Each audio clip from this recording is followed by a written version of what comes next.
So then one day about 100 people came, and they came with guns and everything. I got them out in 2 hours. Nobody can believe this, because these people were very powerful.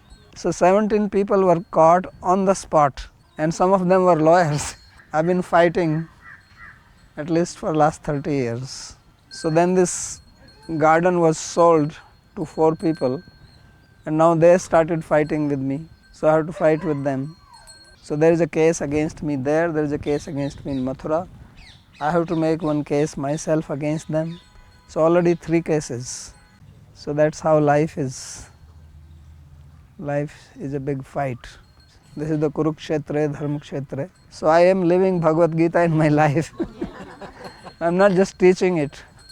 So my opponents are very, very powerful people. They are saying that we will change everything, we will win in the court. If need is there, we will also remove the person. And my interest is that actually I want to protect this place and keep it like this. So it's such a nice place, very beautiful and sattvic. So that at least some place remains which reminds people of true Vrindavan. But for this I have to fight. So a lot of my time goes for this, besides whatever else I do. So this is when you want to protect dharma. This is what you have to fight. But if we are with dharma, then Krishna is with us.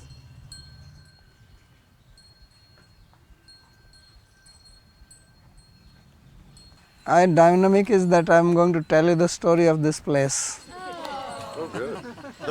Because most of you may not know, maybe somebody knows, but I think it's better to know what is the history of this place. Ajnanatimirandhasya jnananjana shalakaya chakshurunmilitam yena tasmai Shri Guruve Namah.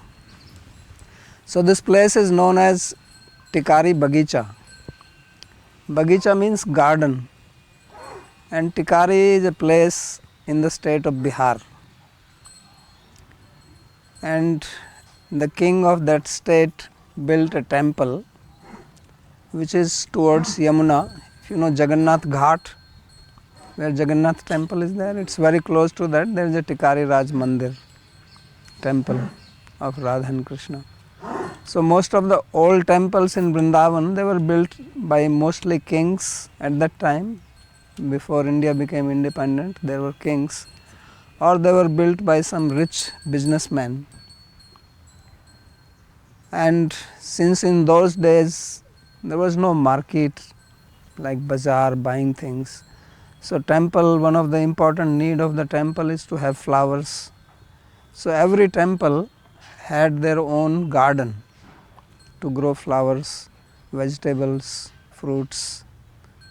So like what you see here, this place, this was Govindji garden.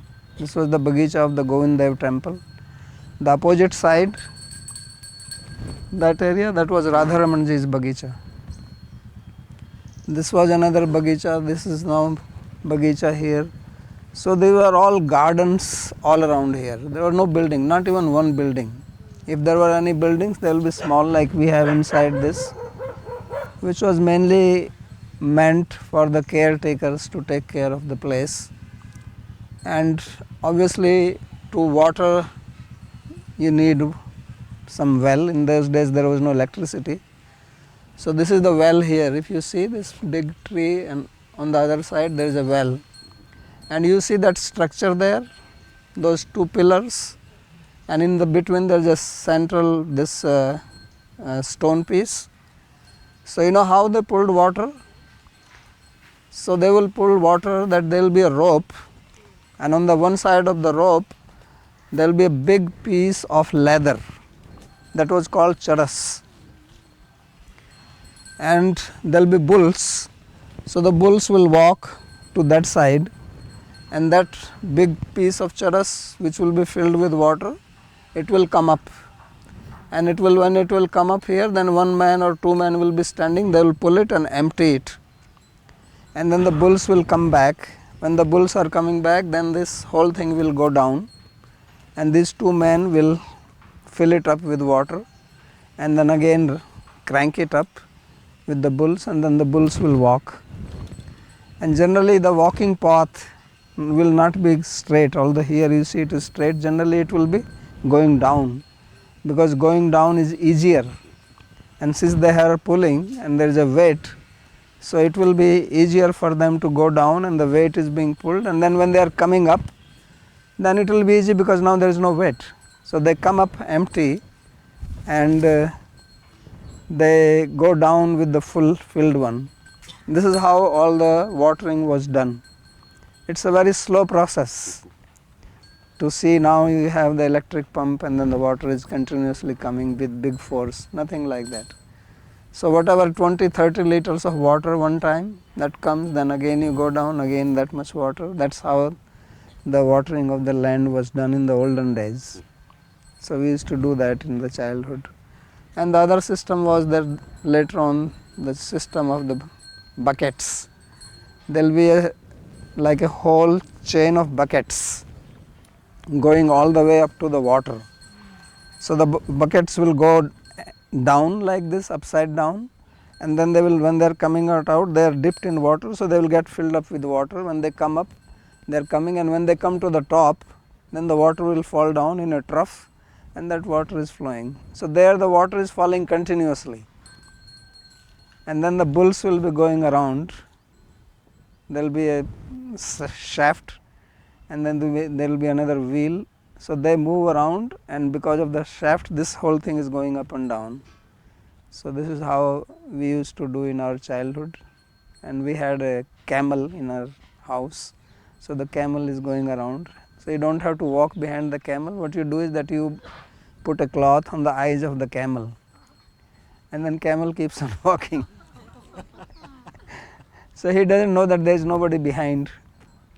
And sometimes if he stops, you shout, because you have to be actually taking care of the water. So he thinks that you are behind. So then he immediately starts. So this was the trick with the camel. And he was quite good, only one could do it. For bulls you need 2 bulls. So anyway, so this garden, Bagicha, it belonged to the temple. So this was probably built 150 or 200 years ago. Then in 1947 India became independent, because before the Britishers were ruling and there were still kingdoms. There were hundreds of kings in India, at least 500 or 600 kings all over India, small states. So then the kingdoms were dissolved, there were no more kingdoms. So then people were not taking care of the temples, etc. also. So around 1940, one young boy from that state, he came and he became a sadhu in Vrindavan of Gaudiya Sampradaya, and he actually took Diksha in Gadadhar Parivar from Baba Balram Das. And his grandfather was working in the king's office. So when maternal grandfather, when he came to know that this boy has gone to Vrindavan, he said that, oh, our temple has a garden and there is nobody living there, because it was just lying. I saw it also many times when I first came to Vrindavan. I used to walk on this road and I used to see all this nice garden. It was a very nice atmosphere here. There was not one single building, no noise, very peaceful, and only some farming was happening on the other side, but these places were just very peaceful.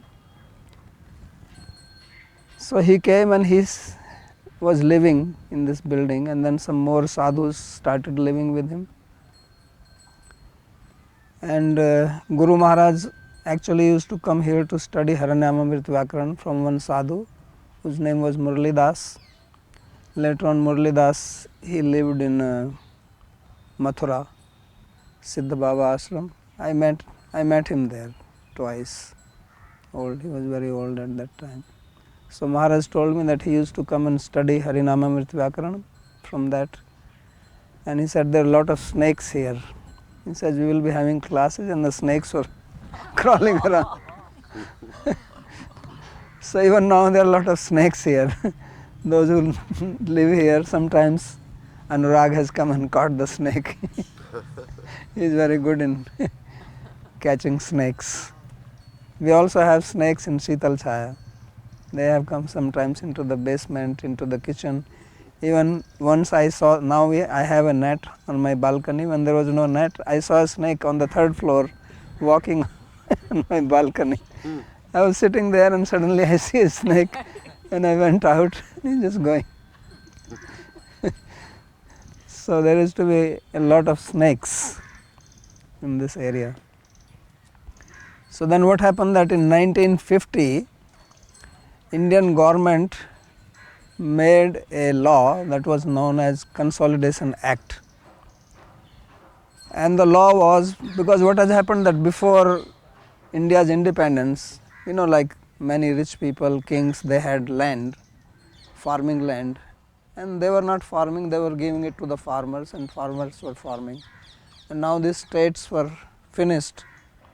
So many people were still farming the land, but it was not sure who is actually the owner of the land. So then they made a law that anybody who is farming a particular land and there is no one else who is claiming to be the owner of the land, then that person who is farming can deposit a very small amount of revenue and then that land will be transferred in that person's name, he will become the owner. So when this Krishna Gopal Baba was living here in 1950, so the government people came here and they asked that whose land is this? He says, it belongs to temple. He says, do they come here? He says, nobody comes. He says, then if you want, I can put this land in your name. And he agreed. So then he became the owner in 1950 of this land. And then the king, he did not have any son, so nobody came. Then the king died. Then after his death, because he did not have any son, all the property went into the name of the queen, naturally by the law. But then still nobody came. Then the queen, she transferred the property to her daughter, whose name was Umeshwari Kumar. So then Umeshwari Kumar got the right on this land from the queen, but when she came here after, who knows, in 1960s sometimes, 10-15 years later, so then this Baba is living here, some other sadhus were living here, and she said, this is my property, and he says, no, we are the owner. So then she filed a court case against him to claim that she is the proprietor. And then you know how the cases are in India, they went on and on. But she lost the case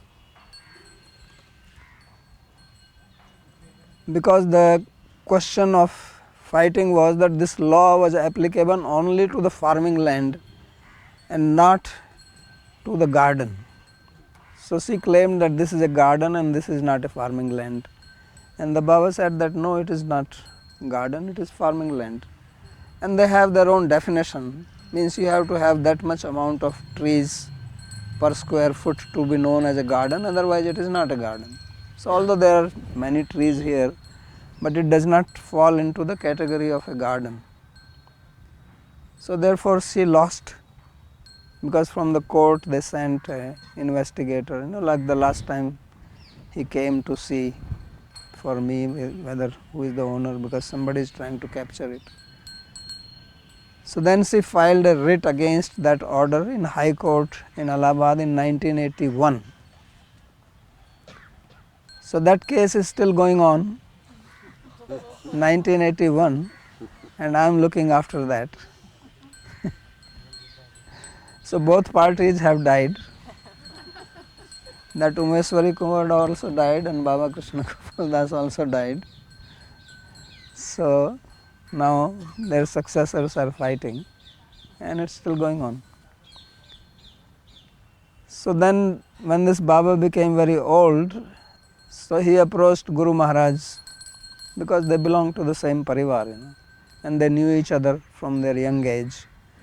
So he said that, look, I am very old and I have this garden and I would like to give it to you.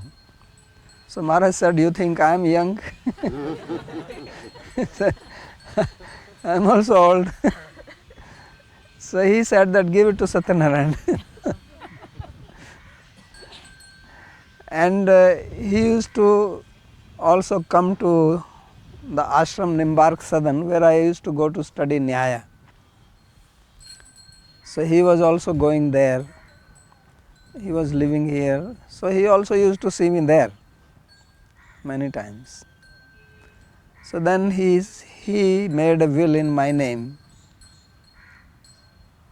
because before he made the will, then some mafia people tried to harass him and capture the property, because by the 90s the land started acquiring importance in this area. Before 90s, even up to 80s, land had no value here.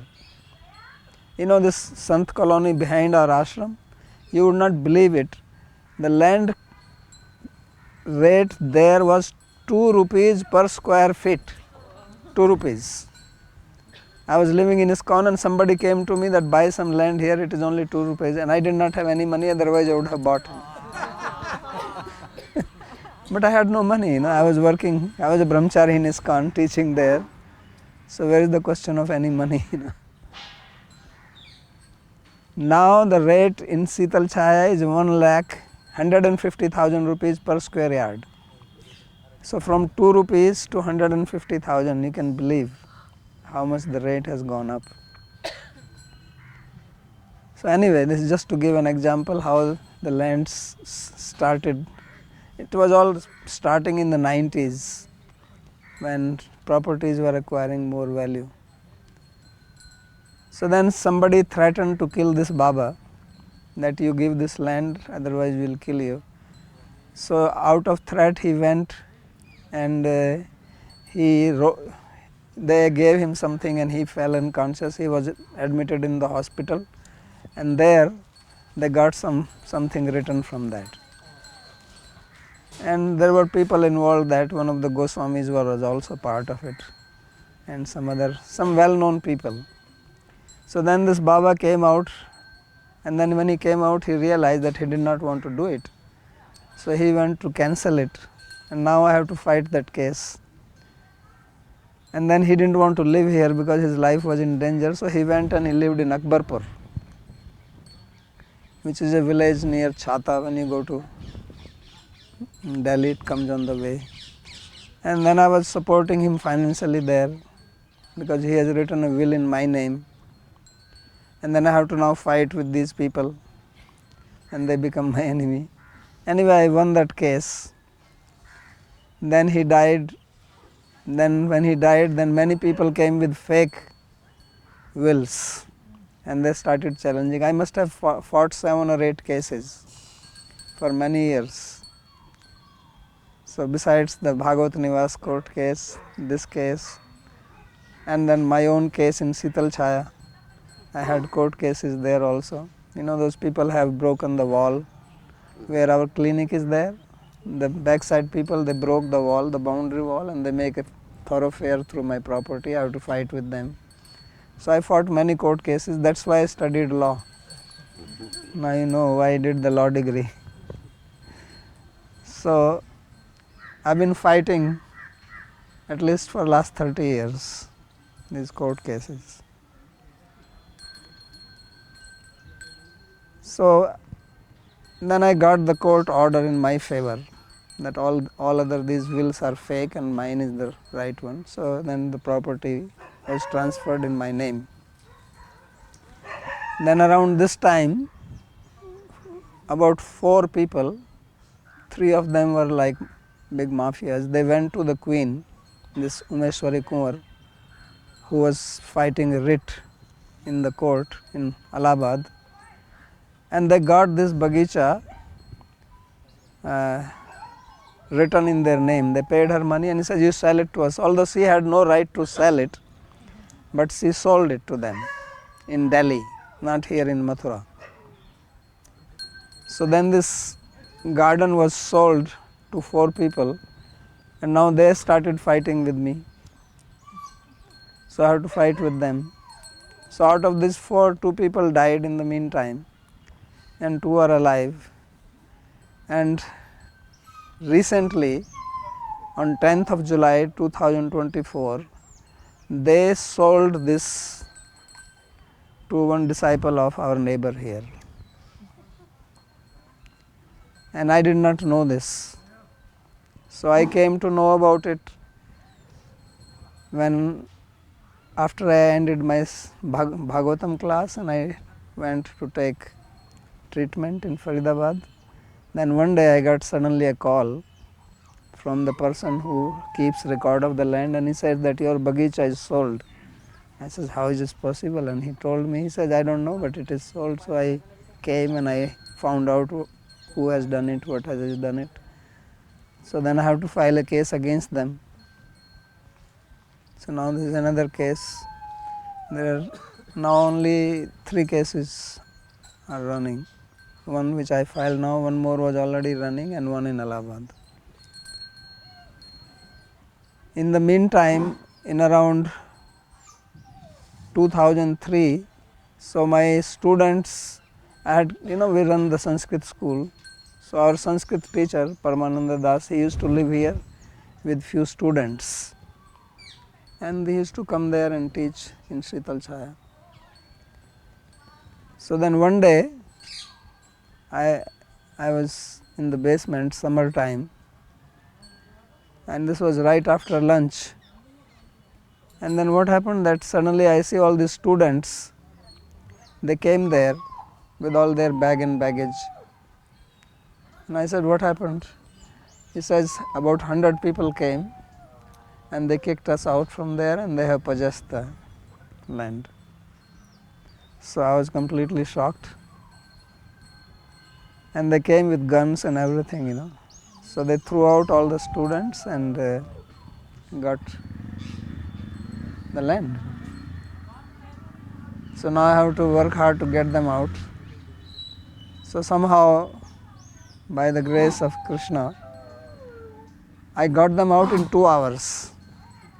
It is unbelievable. Nobody can believe this, because these people were very powerful, and one of the person was a big politician from Mathura who has been MLA 7 times, and his brother was personally there. So I got the police, and when the police came here, which itself is a miracle that police will come for me, because these are all big people and they already keep police in their control. So the police came, and when they came, the people started running away, and there was no boundary, so a lot of people ran away, and we caught 17 people.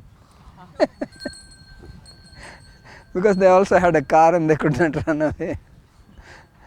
So 17 people were caught on the spot, and some of them were lawyers.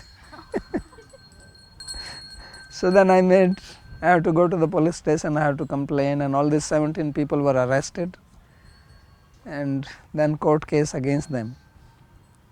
So after 2-3 years they came and they fell at my feet. He says, please, because they will all go to prison now and they are lawyers, So I said, okay, I didn't want to, because then they will become all my enemies for rest of life, So I said, I don't care, I don't want enmity with these people, because they are very strong people, So I compromised and I dropped the case. So from 2003 till 2024, everything went peacefully. And my interest is that actually I want to protect this place and keep it like this. In between, many parties came. I mean, these are the actual cases, but there are many people who tried to dispossess me. They made plans, but they got foiled. I would come to know the plan and I will act on it. So nobody was successful, but many people attempted to, because this, you can see that all around big buildings have come. Huge building, all this NRI green is there, this is, what is this, Anand Vrindavan, and this Keli Kunj, and so many flats. So many buildings have come. All around there was not one building here. So my wish is that I want to keep it intact like this, so that at least some place remains which reminds people of true Vrindavan. But for this I have to fight, and I have to spend a lot of time, because It is I only who have to do this. I have to look after the court cases, I have to plan, I have to scheme, I have to meet people, because people who are around me, like Jaya Devi or Kamala, they cannot do this thing, because this involves you have to talk to Indians, you have to go to court, you have to do. So they can help in other things, but when it comes to such court matters, it's only I who have to do it. So a lot of my time goes for this, besides whatever else I do. And besides that, then I have to spend a lot of money. Now just after this thing came, I came to know I must have spent 20 lakh rupees by now on this. You won't believe this, because everywhere money is needed. And so much time. I have to go to court myself, then I have to make this boundary wall. Then these people, they made a case against me because the people who were making boundary wall, they cut some bushes. So as soon as they came to know that bushes have been cut, they called the forest department, paid them money, they called the media, paid them money, and this whole thing came in big news that Satyanarayana is a mafia, he is cutting trees. They are calling me mafia, it was in the news. It was on TV that they are sadhus, they dress like sadhus, they cut trees, and I am the one who is trying to protect them. But I have been portrayed like that. Before also, so many times news came about me that I am mafia.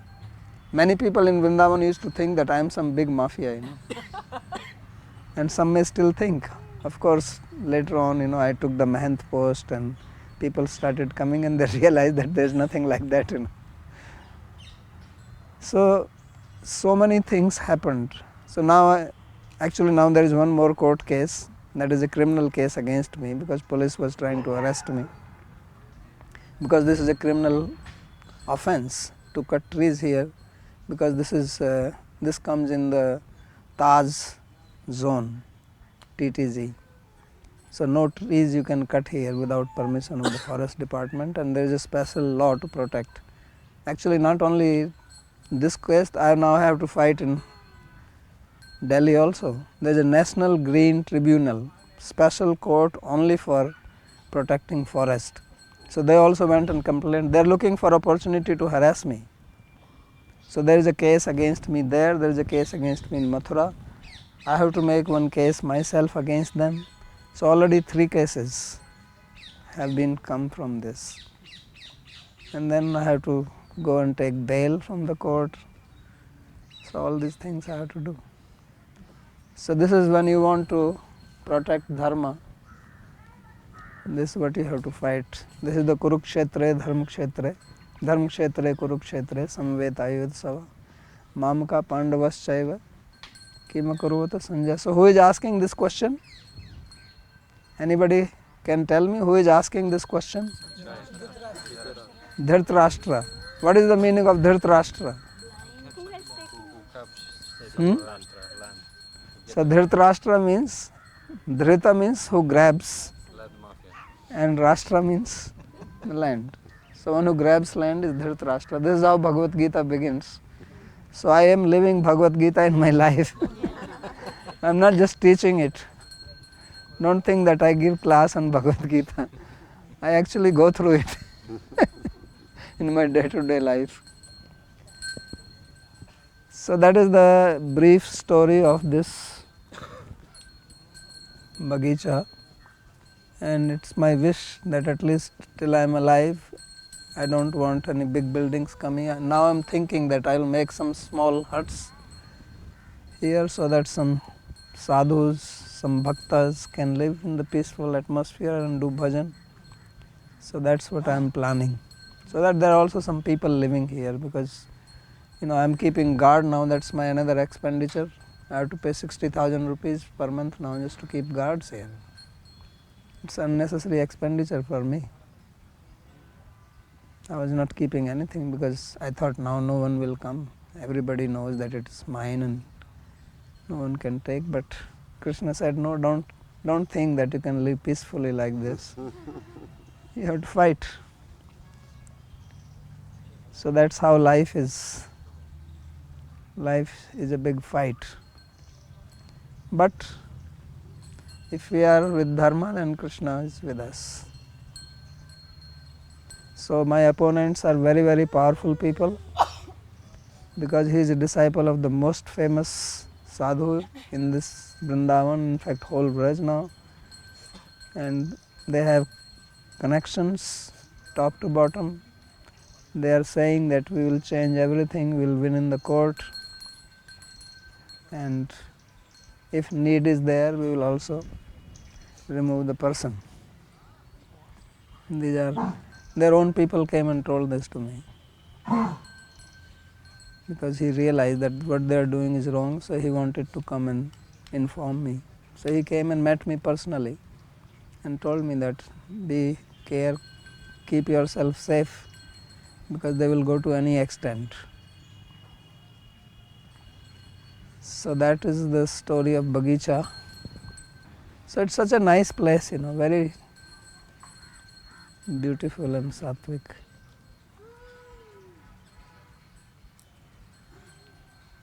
I got so many offers to sell it.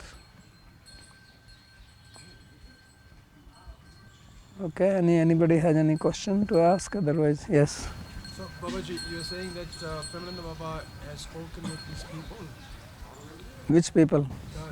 This disciple that bought this place and they want to live it. Yeah, I went to meet him. So he said he is not involved in it. And then he called his disciple. And the disciple said, well, I will, whatever court decides, we'll follow that. And Premananda Maharaj said that this guy is very fake. He himself was saying that he is a fake guy. So there's no point in him telling him to stop or anything. He won't. How can I mean, if he wants to tell, he can tell himself. He already knows.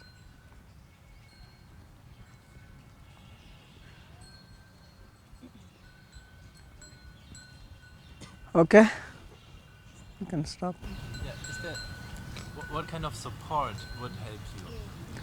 Well, the only thing which will help me is finances, because no other support you can give me. So if I have finances, then I can fight, because I will need for sure to fight with them, because they are ready to spend any amount of money.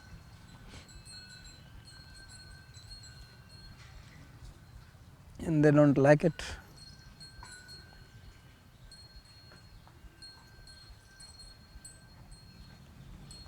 ठीक है, so प्रसाद time.